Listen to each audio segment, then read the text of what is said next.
Well, hello and welcome back to Perth South and another of my occasional videos on progress of my model railway based around Perth Station in Scotland. Can I first of all just give a huge thank you to all the new subscribers who have joined the channel since the last video, and to all of you who watched the last video. I had a huge number of views and it really is very much appreciated. In this video I'll give you an update and progress to the layout.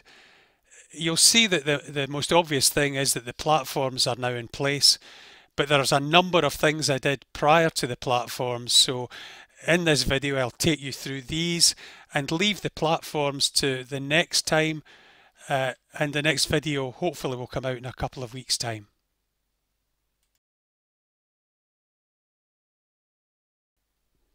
So the first thing I'd like to talk about are the new LED strip lights.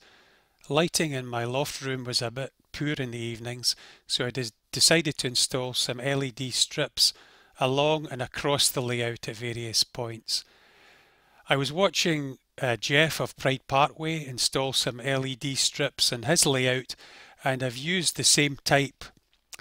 I bought some light holder strips to hold the LEDs and give them a finish, and to direct the light down onto the layout rather than in my eyes. These lights are only a total of 2 watts, so not that powerful, but they do make a big difference. As with all LED strips, you can cut them and join them at various points and run them in parallel, and being just 12 volts are quite safe.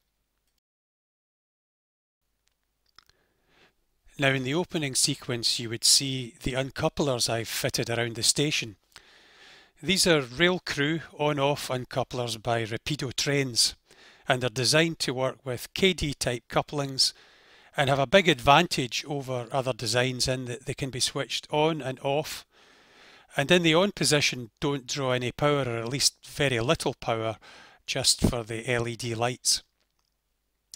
They work by having an internal permanent magnet that rotates through 90 degrees between the on and off positions. Hence that's why they have a circular shape. They're also quite low profile, important on a layout like this with a lot of track passing at a lower level.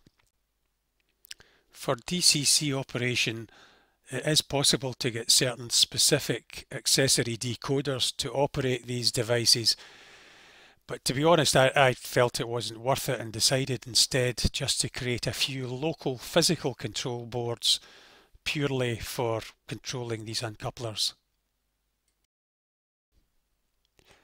I always felt that most proprietary buffer stops didn't look like the ones I'd seen around the railways in Scotland. All the buffer stops in Perth are the standard lightweight LMS/BR buffers made from bullhead rail. So I've used these kits from LMS models which match the LMS design. I've superglued these together, primed them and painted them, and then slid or glued them onto some spare sleeper strip. And I think they look the part.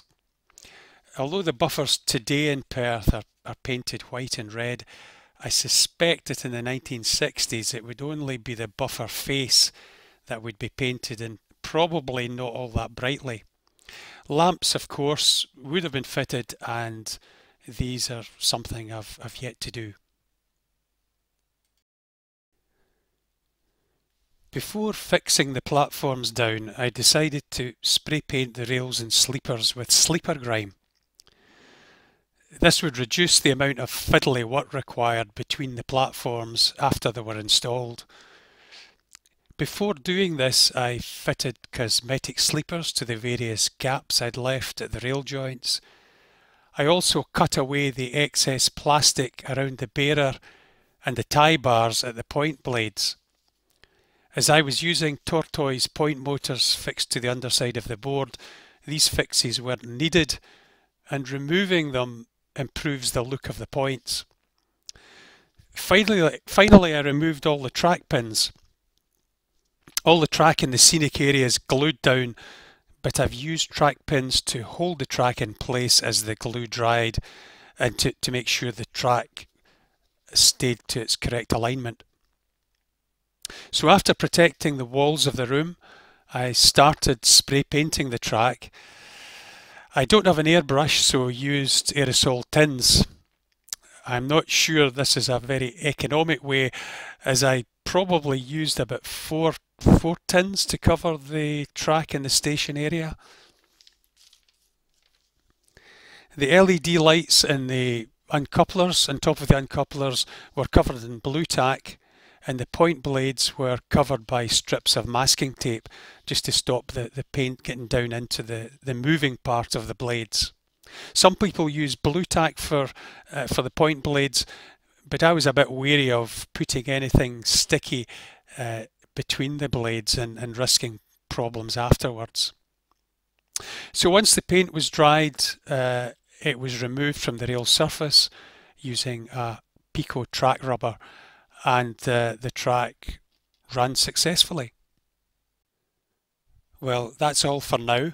Next time I'll show you how I went about constructing and installing the platforms. In the meantime, that Clan Pacific we saw at the beginning has been round the reversing loop, and it's now heading back with another train from Carlisle.